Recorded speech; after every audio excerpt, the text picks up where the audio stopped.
Welcome back to College Football Power Rankings. It is now week 8. The list you see in front of you is a diagram of knowledge. Let's get started. Alabama goes to Missouri, new SEC conference mate, absolutely destroys them. No weakness, the least vulnerable team in college football. No reason to move them off the top. Oregon, a bye week. I don't think Florida at number 3 did enough against Vanderbilt and showed enough dominance against a good team. They didn't play a good team to make them number 2. Notre Dame does not allow an offensive touchdown against Stanford, completely bolts down the hatch against the Cardinal. Notre Dame is a top 5 team. They're number 4, the best defense in college football outside of Alabama. 5, Kansas State does not pull away from Iowa State on the road. Iowa State, granted, a decent team, but you like to see more from top 5 team. They have West Virginia in Morgantown this week, Big 12 tilt, so they have the opportunity to make a jump if they are dominant.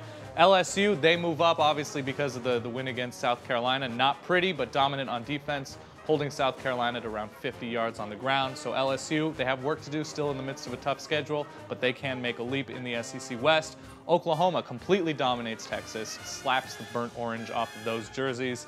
They're looking quite good, but they need help. They need Kansas State to lose probably twice to get into any sort of serious national conversation. Oregon State goes on the road and takes down BYU with a backup quarterback.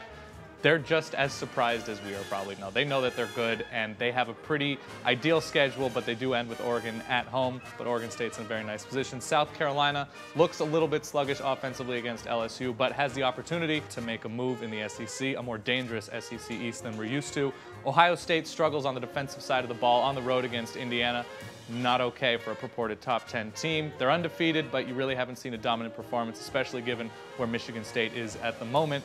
Florida State, another easy win. The North Carolina State loss still haunts them, but they have the opportunity, playing nobody until the big Florida game at the end of the season, so they can keep chipping away as the better teams, or at least the teams in the bigger conferences, beat each other.